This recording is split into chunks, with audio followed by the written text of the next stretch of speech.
twongeye kubasuhuza mwe mwese mukurikira umuyoboro wa YouTube ya Paroisse Vincent Paroti Gikondo. Nkuko mubibona rero kandi mwakomeje kubidusaba, uyu munsi twagize amahirwe yo kwakira abihaye Imana bakorera muri Paroisse yacu Gikondo. Ni Frère Caliste na Sœur Agnès.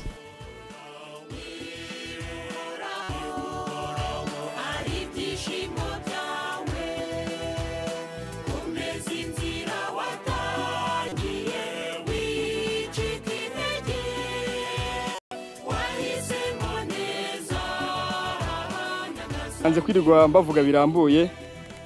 Frère tugwaye ikaze. Mase tugwaye ikaze. Yego. Frère, abakunzi bacu rero nkuko babyifuje, bifuje ko twaganira ku muhamagaro. Ese umuhamagaro ni iki? Umuhamagaro harimo ijambo guhamagara. Umuhamagaro rero tuvuga hano no umuntu uhamagara akagira uwahamagara. Uhamagawe ashobora kuba ari mu bandi, ariko none icyo gihe yahamagawe avugwa mu izina, bigatuma ahuguka kugira ngo yumve uwo muntu umuhamagaye. Nyuma yo gutega amatwi rero uwamuhamagaye amubwira impamvu itumye amuhamagara. Hano rero mu muhamagaro ho turavuga noneho ku bantu bahamagarwa n'Imana. Abahamagarwa n'Imana rero, Imana ishobora guhamagara umuntu kubera impamvu runaka, ariyo mpamvu tuvuga nyine ngo hari umuhamagaro. Nuko umuntu umwe aba afite icyo yahamagariwe n'Imana, undi afite icyo yahamagariwe n'Imana, n'undi afite icyo yahamagariwe n'Imana. Bityo rero haba imihamagaro itandukanye bitewe n'icyo Imana yahamagariye buri muntu. Hari abahamagarirwa kwiyegurira Imana. Muri Yohani 15:16 batubwira ko hari abahamagarwa kuko Yezu yabyishakiye, kandi agahamagara abo yishakiye kugira ngo babane nawe, kugira ngo abatume aho ashaka, kwamamaza inkuru nziza no kwirukana roho mbi. Niko iyo vanjiri ya Yohani itubwira. Twabonye ko umubyeyi ashobora guhamagara abana be mu bandi akabaha inshingano zitandukanye. N'uhamagarwa n'Imana rero hari ushobora guhamagarirwa kwiyegurira Imana, hari ushobora guhamagarirwa gushinga urugo, hari abandi bahamagarirwa kubaho batisimu yabo mu buzima busanzwe batiyeguriye Imana kandi batanubatse urugo. Iyi yose ni imihamagaro, kandi muri iyi mihamagaro yose nta muhamagaro uruta uwundi. Yose ifite agaciro kuko bose baba bahamagawe, bakumva ijwi ribahamagara kandi bakaryitaba. Maje kutuganirira no kudusobanurira neza umuhamagaro icyo ari cyo. Ese amoko y'umuhamagaro nangahe? Ese ntayahe? Dufashe ko dusobanurira byimbitse turasanukirwe Frère Caliste. Umuhamagaro wa mbere narimvuze no kwiyegurira Imana, nkuko tubisanga mu ivanjiri yanditswe na Mariko umutwe wa 3:13 kugeza ku wa 14. Haravuga ngo hanyuma Yezu azamuka umusozi, maze ahamagara abo yishakiye ubwe, baramusanga. Kwiyegurira Imana rero ni impano Imana iha abo yishakiye, kandi ubwo iyo mpano Imana ikabihaye Kiliziya ndetse n'isi yose muri rusange. Ariko kwiyegurira Imana mbere na mbere ni muri batisimu, kuko burya muri batisimu buri mukristo wese aba yeguriwe Imana. Uwiyeguriye Imana rero we agomba kwerekana mu buzima bwe bwa buri munsi urukundo rw'Imana rukiza, akunda nk'Imana, akongeraho kwera imbuto, nk'uko mu ivanjiri ya Yohani umutwe wa 15:16 abivuga. Yezu aravuga ati simwe mwantoye, ahubwo ninjye wabatoye, mbashyiraho kugira ngo mugende mwera imbuto. Uwiyeguriye Imana rero wahamagariwe kwiyegurira Imana, ni ukuvuga mu buzima bwe agomba kubaho yera imbuto. Imbuto z'uwiyeguriye Imana zigomba kugumaho nk'uko iyo vanjiri bivuga. Imvura yabigwa, izuba ryaba riva, ntabwo uwihaye Imana agomba guhindagurika. Imbuto ze zigomba kugumaho. Nta mpamvu n'imwe ishobora gutuma imbuto z'uwihaye Imana zihunduka cyangwa se ngo zihunguke. Gushyingirwa rero cyangwa se kubaka urugo nabyo ni ubundi muhamagaro wa kabiri, kubw'isakaramento ryo gushyingirwa umugabo n'umugore baba ikimenyetso cy'iyobera ry'urukundo rumwe kandi rwuje uburumbuke ruhuza Kristo na Kiliziya ye. Niyo mpamvu rero abashakanye bagomba guhora bafashanya mu mugambi wo kwitagatifuza. Abashyingirwa burya baba bafite umugambi wo kugira ngo bitagatifuze muri batisimu yabo, bakanoza rero umubano ushingiye ku mibereho y'abashakanye, bakakira neza abana Imana ibahaye kandi bakabarera gikristo. Iyo umugabo n'umugore bahujwe n'isakaramento ryo gushyingirwa ku buryo bwemewe n'amategeko, nta kintu na kimwe kiba gishobora kubatandukanya cyangwa ngo hagire umuntu ubyitambikamo, uretse urupfu rwonyine nirwo ruba rugomba gutandukanya abashyingiranwe ku buryo bwemewe n'amategeko. Uwo ni umuhamagaro wa kabiri.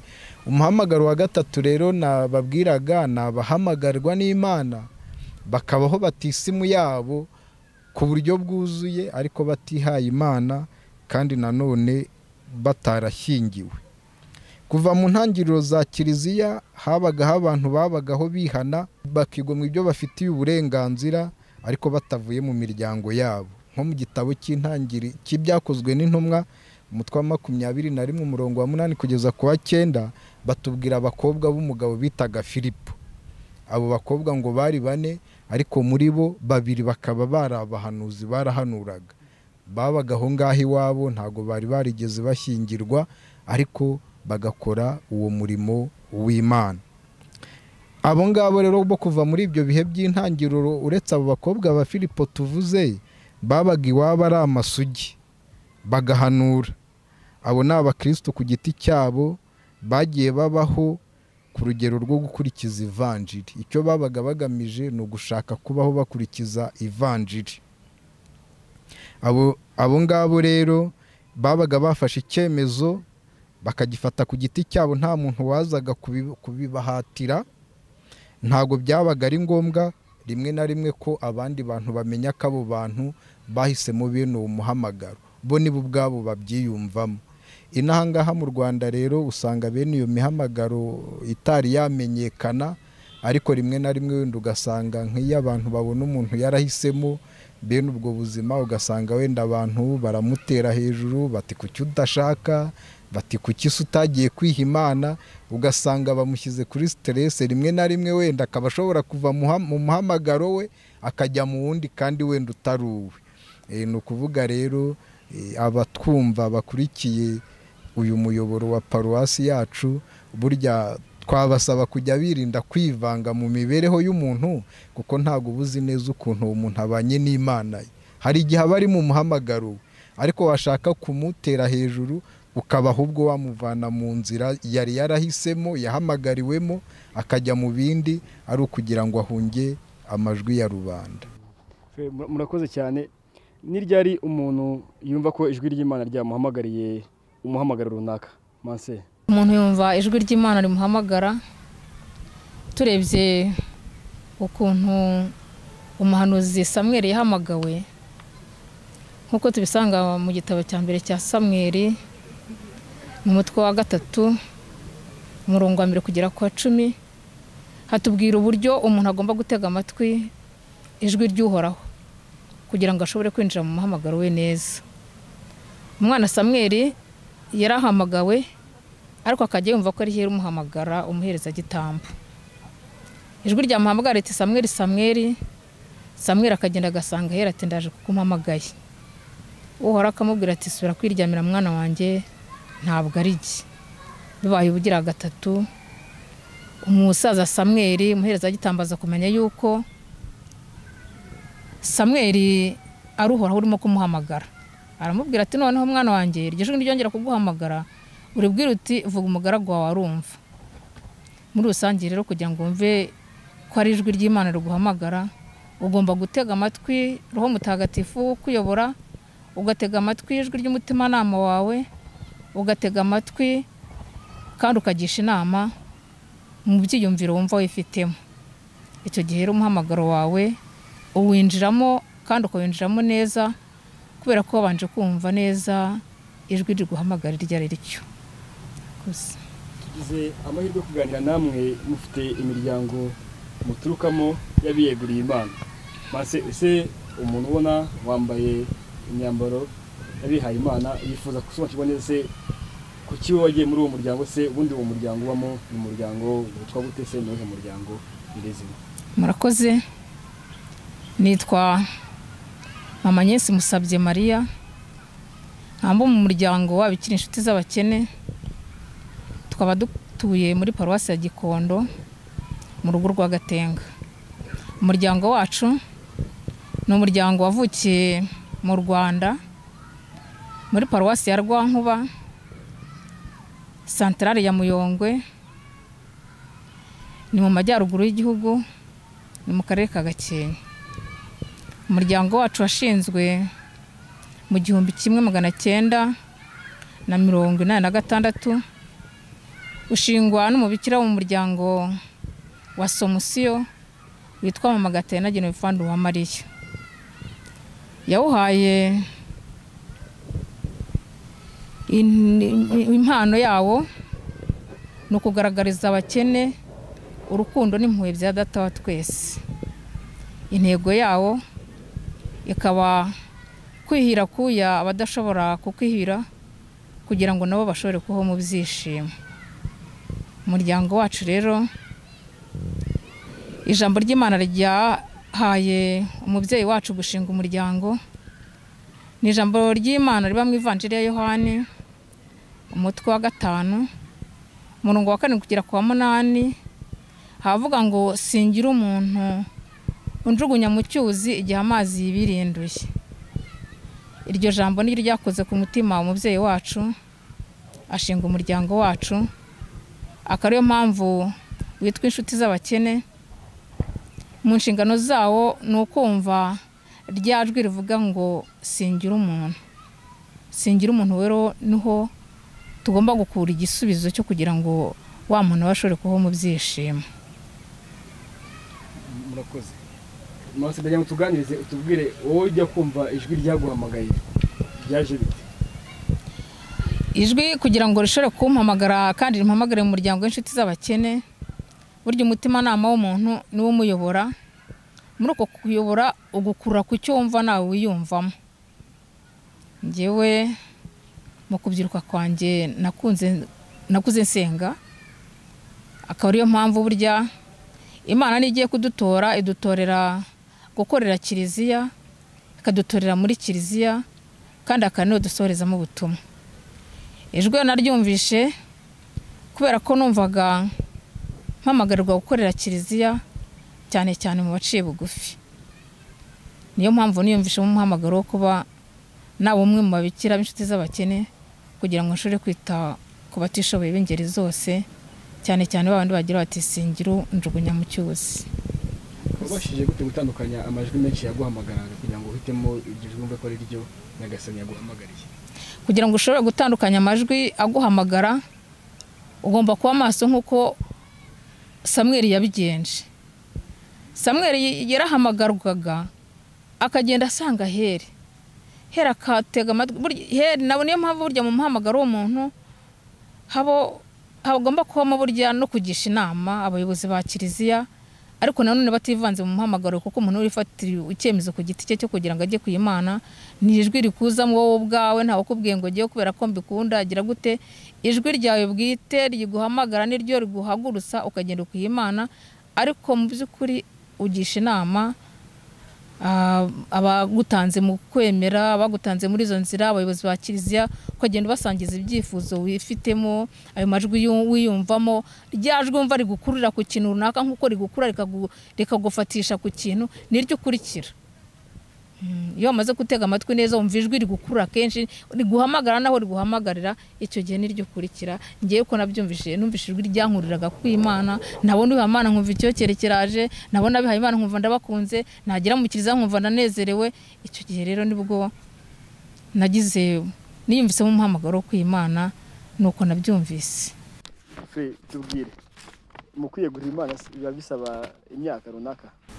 Mu miryango y'abiyeguriye Imana, buri muryango uba ufite ibyo ukurikiza kugira ngo umuntu ashobore kuwinjiramo, ariko Imana yo iyihamagara ntago igira umupaka. Ni ukuvuga kandi iyo umuntu yahamagawe n'Imana n'ibimenyetso biragaragara. Hari igihe nko mu miryango bashobora kuba bafite amategeko bakurikiza, ariko rimwe na rimwe wenda nko ku muntu runaka ukaba ushobora gusanga habayeho irengayobora. Kubera iki? Kuko uwo muntu ni Imana iba yamuzanye ikavuga iti umuntu nahangaha azaba. Ariko akenshi haba hari kondisiyo cyangwa se ibisabwa kugira ngo umuntu yinjire mu muryango runaka aba ahamagarirwamo. Hanyuma noneho icyo gihe ugomba kuba ahamagarwa muri uyu muryango, undi ahamagarwa muri uyu nguyu. Icyo gihe rero Imana nayo imutegura hakiri kare ikavuga iti kuko we uzaba ahangaha, bituma noneho ya myaka itari yarengerana umuntu amenya ko aho agomba kwerekeza akajyayo mu gihe cyangombwa, hanyuma bakamwakira. Imyaka rero rimwe na rimwe akenshi igenda itandukana bitewe n'imiryango, ariko akenshi aba ari mu myaka 18 nibuze, kuko nibwo umuntu aba amaze kuba umuntu ushobora gutekereza neza, akaba ashobora gufata icyemezo ku buryo avuga ati uyu muryango nawugiyemo mbyumva neza, atari ukuvuga ngo namara kugera imbere azavuga ati ntago nari nabimenye. Bene rero ibyo bisabwa mu miryango biba bihari. None ugasanga muri uwo muryango bakaba bati kugira ngo twakire uyu muntu agomba kuba afite imyaka iyi n'iyi, hanyuma bakabona gukomerezaho n'ibindi baba basaba ushaka kwinjira muri bene uwo muryango. Dusangize ku muryango wanyu, ese kuki bamwe tuvuga ngo n'abapadiri abandi tuvuga ngo n'abafurere? Twebwe turi umuryango w'abafurere, twitwa Les Franciscains Disciples de la Croix Glorieuse. Umuntu wenda agenekereje mu Kinyarwanda avuga ngo ni Abafransisikani b'intumwa z'umusaraba w'ikuzo. Umuryango wacu rero washinzwe mu mwaka w'1992 utangijwe na Yohani Batista Sengayire. Ni umurayiki, aracyariho na n'ubu. Ukaba rero waratangiriye muri paruwasi yacu ya Gikondo. Impano y'umuryango rero cyangwa se karizime yacu ni ukuvuga n'icyubahiro kuri buri muntu wese, kuko burya kenshi icyatumye Yezu aza kuri iyi si ni ukugira ngo asubize agaciro buri muntu wese, kuko mu gihe yazaga habagaho ivangura. Ugasanga wenda nk'umuntu wagize ikibazo cy'uburwayi, niba yarwaye ibibembe, uwo bakamuvangura muri sosiyete bakamukurayo. Ni ukuvuga rero Yezu niyo mpamvu uzabona hari igihe bamuzanaga nk'umugore wafashwe asambana bakaba tumwicisha amabuye. Yezu akaba icyanzanye ntago ari ukugira ngo abantu bapfe, ahubwo ni ukugira ngo bagire ubuzima. No mu ivanjiri ya Yohana arabivuga ati kugira ngo bose bagire bose bagomba kugira ubuzima. Ni ukuvuga rero niyo mpamvu natwe karizime yacu iravuga ngo icyubahiro kuri buri muntu wese, kuko burya umuntu wese waremwe n'Imana akwiriye bene icyo cyubahiro. Niyo yaba afite inenge z'ubuzima zitandukanye, ariko akwiriye icyubahiro uko yaba ameze kose. Bituma rero kubera iyo mpano y'umuryango wacu, bituma aho abafurere bacu bari, ni ukuvuga twegera abantu bose kugira ngo dusangire ubuzima nabo. Here kugira abantu bavuga bati wenda twebwe dutuye mu karere gakennye, ahari wenda turabashigajwe inyuma n'amateka. Bene aho hose rero turahagera tugasangira ubuzima nabo. Noneho rero icyubahiro kuri buri muntu wese, kuko Yezu abambwa mbere y'uko abambwa ku musaraba yari yavuze ati nimara kwererezwa hejuru y'isi, ubwo ni ku musaraba, ati nzareshya abantu b'amahanga yose kugira ngo mbiyegereze. Twebwe twamamaza ko Yezu Kristo wabambwe ku musaraba ari urumuri rw'isi. Yezu Kristo ni urumuri, kandi nawe yarabyivugiye ati ndi urumuri rw'isi, unkurikira ntago agenda mu mwijima. Noneho akavuga ati nimara kwererezwa hejuru y'isi nzareshya abantu b'amahanga yose mbiyegereze. Ni ukuvuga twamamaza mu muryango wacu ko umusaraba w'ikuzo ari ikimenyetso cy'isangira buzima. Iruhande rw'umusaraba abantu bagomba gusangira ubuzima, nta vangura rigomba kuhaba, kuko nicyo cyatumye Yezu ajya ku musaraba, kugira ngo abantu b'amahanga yose abiyegereze hafi aho y'umusaraba kandi bunge ubumwe. ni ukuvuga rero umusaraba w'ikuzo ni n'ikimenyetso cy'isangirabuzima, ibyo biri mu butumwa bwacu twamamaza. Niyo mpamvu rero tubana n'abantu bose nta vangura, haba ahantu hateye imbere haba no mu bice by'icyaro, nta mufurere wacu ugomba kwiganda aho agomba gusanga abantu. Umuntu aje agana urugo rw'abihaye Imana, ese uwo munsi aje abagana muramwakira mukavuga ati ubaye nawe uwihaye Imana, cyangwa hari ibice abanza kunyana? Murakoze. Nta mwana uvuka ngo ahita akura, umwana ararirwa. Kugira ngo umuntu yinjire mu muryango wacu hari ibice abanza kunyuramo. Arabanza akaza akamarana natwe amezi 6, akitegereza ubutumwa bw'umuryango, akatwitegereza natwe tukamwitegereza. Amezi 6 yarangiye arataha agasubira iwabo, akagenda akamara umwaka, akabona gusaba igice bita sipira. Ubwo tuba twaramushimye wenda nawe akadushima, cyangwa se twaramugaye wenda nawe hari ibyo atadushimye yumva atashobora. Icyo gihe ni twebwe duhitamo tukavuga tuti uyu mwana tumuzanye yakomeza urugendo tukagirana natwe. Icyo gice araza akakimaramo umwaka umwe. Ubwo nanone arongera akandika agasaba kwinjira mu gice gikurikiyeho cya positira. Araza nayo positira akayimaramo umwaka umwe, agasaba kwinjira mu novisiya. Novisiya ikamara imyaka 2, akabona novisiya yarangira akabona gukora amasezerano ya mbere. Namwe niko bimeze? Natwe nuko ibyiciro bikurikirana, kandi urebye ahenshi no mu miryango yose y'abihaye Imana biba ari kimwe, kuko ni ibintu biteganywa n'amategeko ya Kiliziya. Bavuga uko imiryango y'abihaye Imana mu bice bivuga ku bijyana n'imiryango y'abihaye Imana. Bavuga rero n'intambwe zo kugira ngo umuntu agere ku rwego rwo kwiyegurira Imana, uko ategurwa. Inzira henshi ziba ari zimwe gutyo. Bishatse kuvuga ko umuntu wese uje yakirwa? Nk'uko nari nigeze kubivugaho mbere, haba hari ibisabwa. Icyo gihe rero ibisabwa ni imyaka, amashuri, kuba ari umukristo yarabatijwe. Icyo gihe iyo umuntu abyujuje uwo nguwo araza akakirwa nta kibazo. Uwihaye Imana imuhamagara mu muryango, aturuka mu muryango. Sosiyete umuntu yakira gute umuntu wihaye Imana? Abihaye Imana kugeza uyu munsi ubona sosiyete ibaha agaciro, ni abantu bubashywe, kandi koko nyine bakwiye icyubahiro cyabo, kuko niba Imana yarabigombye ntago abantu bakwiye kuba ari bo babahinyura. Uwihaye Imana n'umuntu witwara gute muri sosiyete yawe? Akoze. Uwihaye Imana ni ikimenyetso cy'Imana mu bantu. Agomba kugenda agaragaza urukundo rw'Imana, agaragaza ya sura y'Imana muri we, akaba ari igaragara muri we, mbese akaba ari Yezu ukorera muri we, kugira ngo umubonye wese amubonemo ishusho y'Imana. Uwihaye Imana n'umurayiki ni iki bakora mu iyogezabutumwa bose bahuriye hamwe? Cyane cyane wenda nk'abafere tugasanga hari imirimo mu Kiliziya bakora, amansera tugasanga hari n'imirimo mu Kiliziya bakora. Ese umurayiki yabonye mu mansera ageze mu Kiliziya birangira aho ngaho ko byose byujujwe, cyangwa hari uruhare rw'uwihaye Imana n'umurayiki bakagira bose aho bahuriza mu butagatifuza Kiliziya? Uwihaye Imana n'umurayiki mu butumwa bwa Kiliziya no mu muhamagaro, bose bafite umuhamagaro bagomba kuzuza muri Kiliziya, kandi ho twese ni Kiliziya dukorera. Twese duhamagara kwitagatifuza, duhamagara kugira ngo tuzagere mu ijuru. Uwihaye Imana n'umurayiki rero bose baruzuzanya kugira ngo ya Kiliziya yacu iri ku muzenguruko ku buri wese agomba kwibonamo, kugira ngo ishobore gutera imbere kuri roho, ishobore guteza imbere abakristo.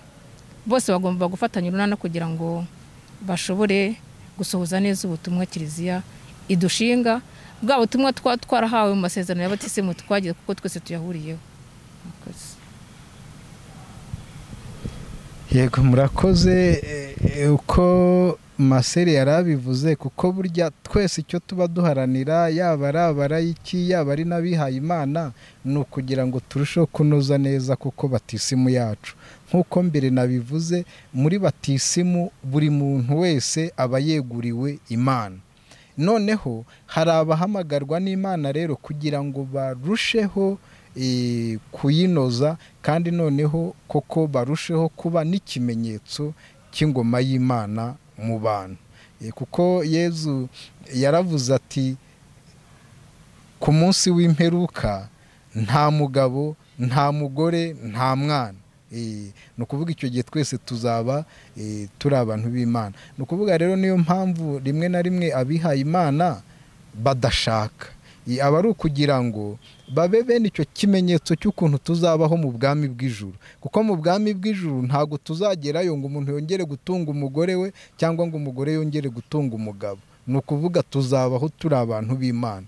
Impamvu rero hariho abahamagarirwa kwiha Imana kuri iyi si, ni ukugira ngo bakomeze kuba icyo kimenyetso cy'ukuntu tuzabaho mu bwami bwo mu ijuru. Nicyo abihaye Imana bashushanya.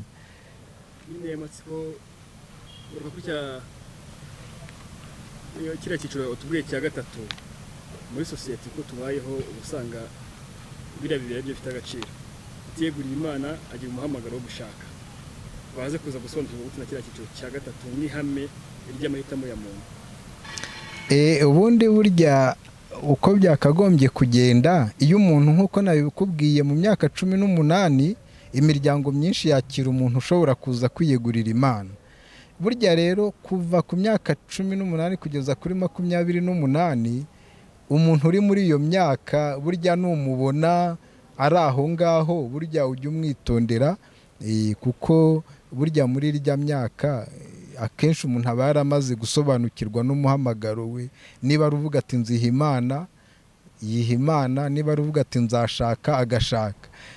Utari wagira aho yerekeza rero ari aho ngaho, burya tuba dukwiriye kumuha amahoro, kuko hari igihe burya ahagaze neza mu muhamagaro we. Ariko hari igihe tumutera hejuru tukamusakuriza, bigatuma avuga ati reka mpunge. Akaba yajya kubaka ameze nk'urimo guhunga, akaba yajya kwiha Imana ameze nk'urimo guhunga, kandi ahubwo ataye umuhamagaro we. Burya rero njya nkunda kubwira abantu, Pilato ku musaraba abantu baramubwiye, yari yanditse ku musaraba baravuga ati Yezu umunyanazareti, umwami w'Abayahudi. Ngo rubanda baramubwira bati ho yatikuraho. Ni ukuvuga rero no mu buzima bwacu rimwe na rimwe hari igihe rubanda igusakuriza ishaka kufata ibyemezo binyuranye n'ukuri kwawe. Wewe wenda ukaba wiyumvamo umuhamagaro, ariko rubanda ikamera nk'iriya yabwiraga Pilato ati siba, kuraho. Ariko buriya Pilato yatanze igisubizo cyiza, aravuga atoya ati icyo nanditse nacyanditse. Na bene abo bantu rero bakwiye gukomera kuri uwo muhamagaro badacitse intege, kuko iyo babigiyemo kubera amabwire ya rubanda rwababujije amahoro, birangira bagiye kure y'umuhamagaro wabo. Ahubwo ngo umugabo n'umuhungu we bigeze kujyana indogobe bagiye kuyigurisha. Noneho ngo bageze mu nzira, rubanda barababwira ati siyo ndogobe ni iyanyu cyangwa niyo mwibye? Baravuga bati ni yacu. Ati none se indogobe bundi bayigendaho, umusaza yijyaho. Ayigiyeho bageze imbere, abantu baramubwira bati ariko se wa musaza we, kugenda ku ndogobe umwana wawe akaba yananiwe. Atura umusaza gito. Umusaza ava ku ndogobe, umwana yijyaho. Umwana amaze kuyijyaho, umusaza yivuyeho, bageze imbere bati ariko abana bubu ntibacyubaha ababyeyi. Umwana aragenda ku ndogobe, umusaza agenda n'amaguru. Baravuga bati ntago bibaho. Noneho biba ngombwa ko noneho wa musaza nawe ayurira, bayijya hari babiri. Bageze imbere nanone rubanda barababwira bati iyo ndogobe yanyu ko mwayinanije. Noneho barababwira bati dore mwayinanije, mwagombaga kuba muyiruhura. Bayivaho, noneho ngo bigira inama yo kuyiboha, ahubwo bakayiruhura bakayiheka, bayitwara mu maboko. Bageze imbere rubanda baravuga bati ampaye ngo barabaseka, ngo bari bageze hafi y'iriba baraseka cyane, ngo barakwenkwenuka. Noneho kubera guseka cyane ngo ya ndogobe irikanga, irabishika, iragenda igwa mu mugezi.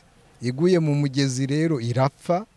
ba bantu bataha amaramasa, indogobe yabo yapfuye, aho bari bayijyanye ntibayigejejeyo. Kubera iki? kuko umwe yarababwiraga bagashaka gukora ibyababwiye, undi akababwira bagashaka gukora ibyababwiye, birangira babuze byose. Rero ni ukuvuga rero, navuga ngo umuntu wiyumvamo umuhamagaro we ajya akurikira intambwe ye, adateze amatwi amagambo ya rubanda.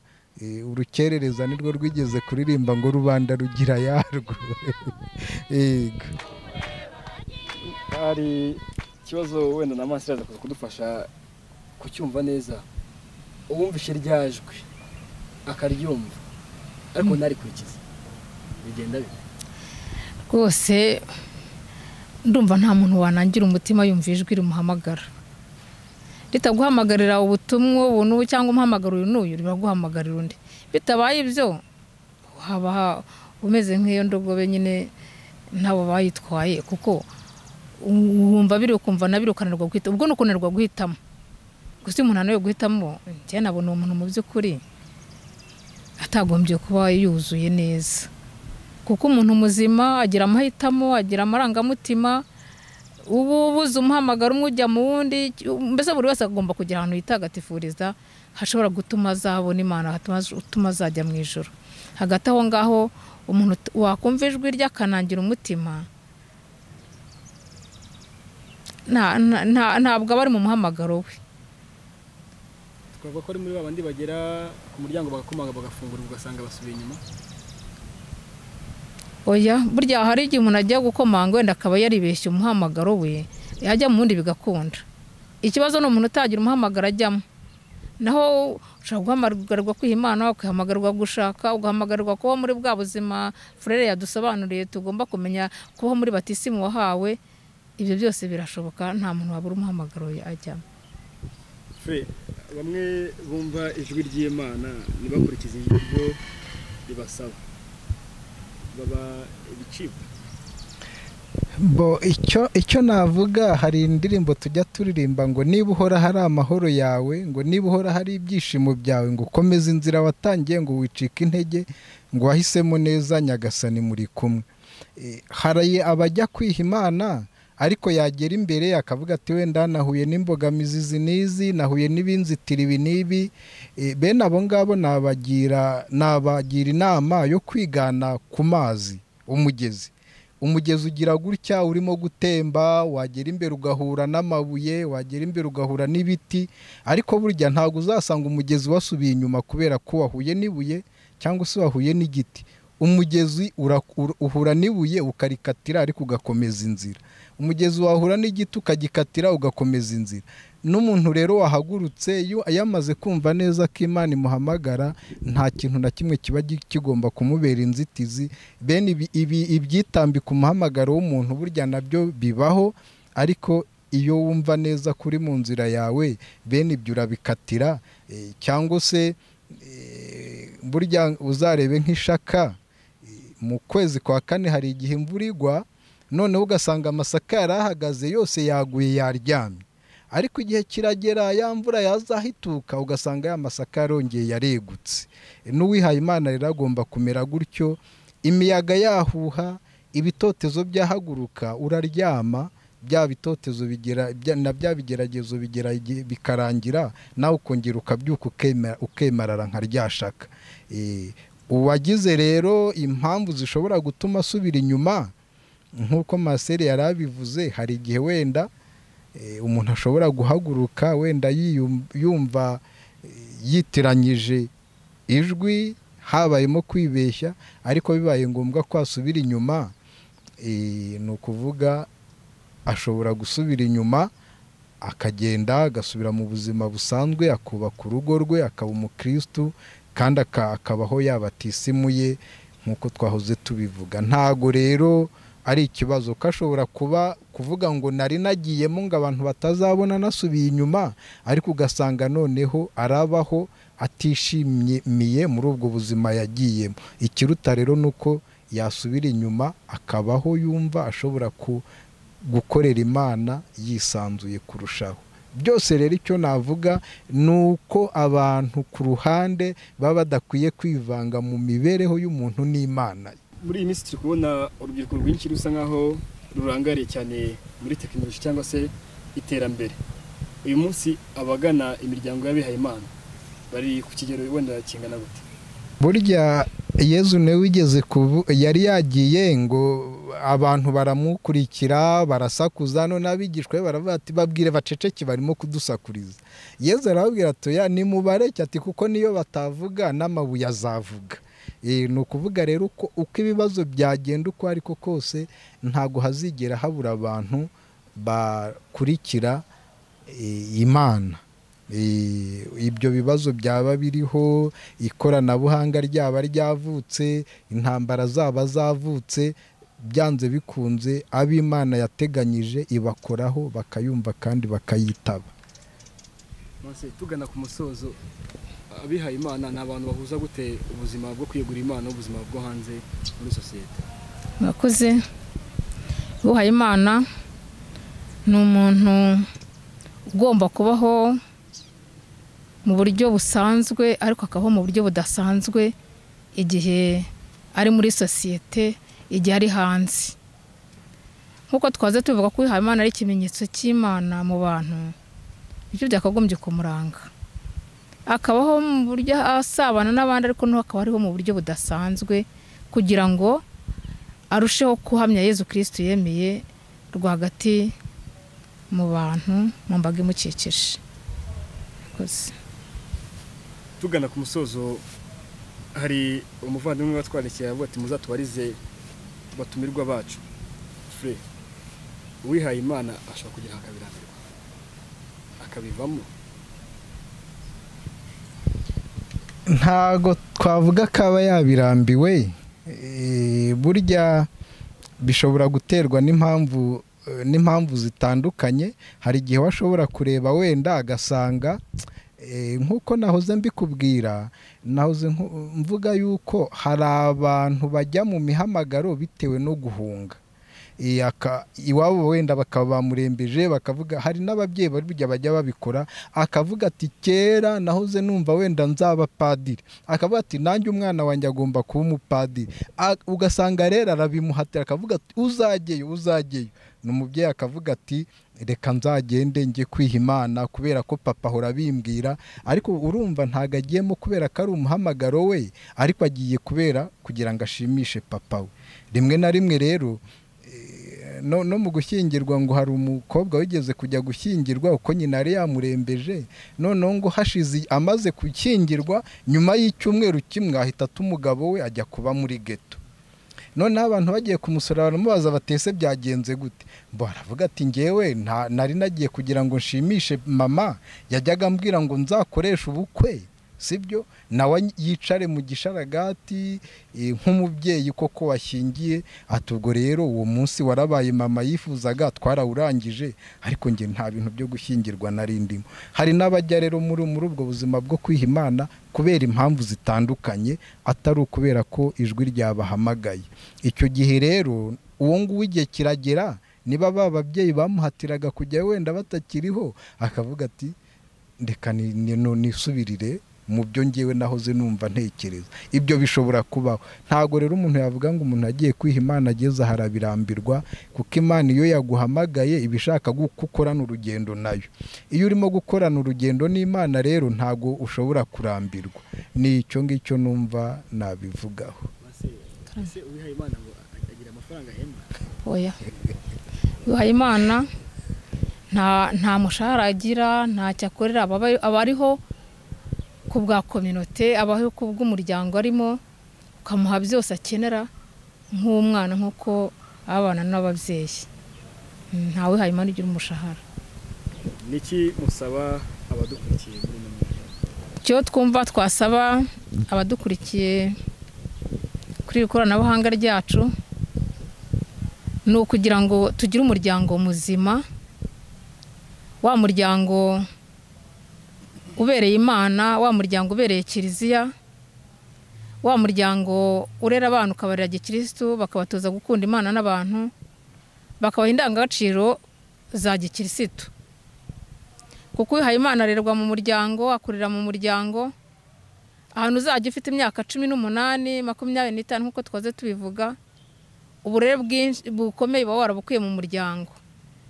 Niyo mpamvu rero twasabaga ababyeyi kugira ngo bongere bashora abana bacu ku isoko y'ubukirisitu, ku ijambo ry'Imana, ku masakaramentu, ku muco wo kwiyubaha, ku muco wa kirazira nk'uko abanyarwanda bakunda kubivuga, kubaho indangagaciro ziranga umukristo mwiza n'umunyarwanda mwiza, kugira ngo ejo bazabevamo abihaye Imana beza. Kuko uyu munsi ikiganiro turimo ni icy'umuhamagaro. Uwo mwana iyo aturutse mu muryango yararezwe neza, niyaje akura neza mu muryango agiyemo, kandi agakorera Imana na Kiliziya yishimye, nta kurambirwa iminsi yose, agahora yumva ko Imana ari bishyashya kuri we, ahora yitaba ryajwi rimuhamagara, karame ndaje, karame ndaje. Ubundi wihaye Imana yitaba buri munsi karame, nk'uko twaze tubivuga. Ubundi wihaye Imana ntabwo arambirwa, buri munsi karame, buri munsi yitaba karame, igihe cyose agahora yumva muri we asingiza Imana, muri we anejejwe n'ubutumwa arimo. Noneho no muri ya famiye yacu nziza, niyo ugiye muri konje ugasanga famiye yawe ari nziza, nawe urishima kandi ukanezerwa. Twagira ngo dusabe umuryango kugira amahoro mu nituze mu muryango, kugira ngo niyo wihaye Imana ufite umuryango mwiza birakunezeza. Babyeyi bacu rero murera abana neza kugira ngo bajye bishimira umuryango bavutsemo, niyo yabarihaye Imana yishimire kuba afite umuryango mwiza. Murakoze. Tugana ku musozo, abadukurikiye baze kuza kumenya, kuza guhitamo umuhamagaro wabo gute? Murakoze. Icyo nagarukaho nk'uko twatangiye tuvuga ko tugiye kuvuga ku muhamagaro, kandi niwo twibanzeho. Ndashaka kubwira abadukurikiye bose kubaha imihamagaro yose, bakamenya ko uhamagawe aba afite uwamuhamagaye. Birinde rero kugereranya umuhamagaro n'undi, cyangwa kuba bayisumbanya ngo bavuge ngo uyu ni ufite agaciro, uriya ni ufite agaciro. Noneho kandi bakubaha buri muntu mu muhamagaro we, kuko aba afite uwahamagawe, aba afite uwamuhamagaye, baba bafite, nk'uko twabivuze, uhamagarwa n'Imana ahamagarwa kugira ngo mbere na mbere abane nayo. Ubwo rero umubano w'umuntu n'Imana ye nibo bombi baba bawuziranyeho uko babanye. Tukayubaha rero iyo mihamagaro, umuhamagaro wa buri muntu, tukirinda kubera abandi ibigeragezo mu mihamagaro yabo. Umuhamagaro w'umuntu rero, umubano w'umuntu n'Imana ni uwabo bombi, ntabwo tuba dukwiriye kubyivangamo, tuba dukwiriye kubaha agaciro, kandi noneho tukirinda no kugerageza gushaka kugusha abantu mu mihamagaro yabo bahisemo, yaba ari abubatse, yaba ari abihaye Imana, kuko Yezu yaravuze ngo uzagusha umwe muri aba batoya, ngo ikiruta ngo nuko bamuzirika urusyo rusheshwa n'indogobe ngo bakamujugunya mu nyanja. Ni ukuvuga, urumva ko kugusha umuntu burya ni icyaha gikomeye. Kumuzirikaho urusyo ni ukugira ngo ajye mu kuzimu kw'inyanja hasi, atazongera kuzamuka, kugira ngo agire abandi agusha. Ni ukuvuga rero twubahe imihamagaro yose, kuko yose ifite agaciro kangana mu maso y'Imana. Dusoza ikiganiro cyacu, ndagira ngo buri wese atubwire se abadukurikiye bifuza kugana imiryango yanyu banyura mu zihe nzira? Mu muryango wacu w'abafurere b'Abafaransisikani b'intumwa z'umusaraba w'ikuzo, dufite ingo ebyiri muri paruwasi ya Gikondo, tukagira urugo muri paruwasi ya Gishaka muri santarari ya Rutunga, tukagira n'urugo muri paruwasi ya Muhura muri diyosezi ya Byumba. Ni ukuvuga rero aho ngaho dufite ingo, ku baba bahazi bashobora kudusura, cyangwa se bakaba batwandikira amabaruwa bakanyuza mu maparuwasi. Ni Francisque Disciple de la Croix Glorieuse, agasanduku k'iposita ni 1692, telefone ni 0788 366 266 icyo gihe ushobora guhamagara kuri telefone ukaba wasobanuza.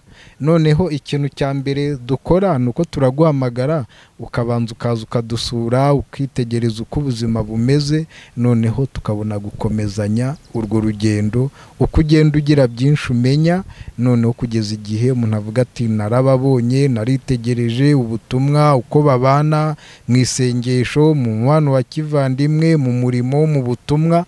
Noneho icyo gihe umuntu akavuga ati ahangaha ndabona kuko hahuje nuko numva Imana impamagara. Noneho ubwo tugatangira gukorana urugendo rero rwa formation postira novisiya, kugeza igihe umuntu nyine koko yakirwa nk'umunyamuryango. Murakoze. Abifuza kwinjira mu muryango wacu, twitwa inshuti z'abakene, dukorera mu madiyoseze 5. Hari diyoseze ya Cyangugu, Butare, Kigali, Kibungo na Byumba. Uwabyifuza yagana rumwe muri izo ngo zihari, ubundi akagana izo ngo zacu tukamusobanurira ibyangombwa kugira ngo umuntu ashobore kwinjira mu muryango wacu. Murakoze. Murakoze mwese mwadukurikiraga ku muro wa Chene Paruwasi ya Gikondo, Sevensa Paroti Gikondo. Nkuko rero twabanye namwe mu kiganiro, mwabonye ko dufite abatumirwa beza uyu munsi batuganirije ku muhamagaro. Nzi neza ko mwese hari icyo mwakuyemo, ndetse nabifuza kugana mu muhamagaro wo kwiyegurira Imana, hari icyo abavandimwe babafashije. Rero mu minsi ishize Paruwasi yacu ya Gikondo yagize ihuriro ry'abiyeguriye Imana bakorera muri Paruwasi yacu ya Gikondo. Ni imiryango igera ku 8 yose yarahuye, baganiriye ku biganiro byiza ndetse n'icyo abakristo ba Gikondo batekereza ku muhamagaro we kwiyegurira Imana, ari nabyo mwasanze muri kino kiganiro. Dukomeza rero kubashimira mwe mukanda subscribe, mukaduha ibitekerezo byanyu munyuze kuri comment, mukomeze kubisangiza abavandimwe bari ku isi yose. Dukomeza kubashimira. Uyu mwanya rero twabafunguriye n'ikindi kintu nakwita cy'amatsiko. Harabifuza kwamamaza ku muyoboro wa Paruwasi yacu ya Gikondo. Twabahaye ikaze, ni karibu, twatangiye kubakira. Mwagana mu biro bya Paruwasi ya Gikondo mu Bukarani, bakabakira bakabibwira ibisabwa, ndetse dukomeza no gushimira abadufatira amashusho n'abatekinisiye beza kandi n'abatekinisiye b'umwuga. Muri comment dukomeje kubashimira mwe mwese mwagiye mubashimira kubwo amashusho ndetse n'ubuhanga bafite. Abashaka kubagana rero kugira ngo nabo babafashe mu bukwe, mu mafoto ya anniversaire ndetse no mu minsi mikuru yose itandukanye, ari ndetse n'ibyago, barafasha kandi bakagira icyo babagezaho cyiza mu buhanga bwabo. Mubagane rero, abifuza kubagana turaza kuza kubaha nimero zanyu, akuna nimero zabo mwazi kubona ku kiganiro, nizira mubona zanditse hariya. Murakoze. Shimira mwebwe mwese mwakurikiranye ikiganiro cyacu, dukomeje kubifuriza ibyiza by'Imana, tubasaba kurushaho kongera kwibuka gukora subscribe kugira ngo mujye mukomeza gukurikira ibiganiro byacu bya buri munsi. Imana ibahe umugisha.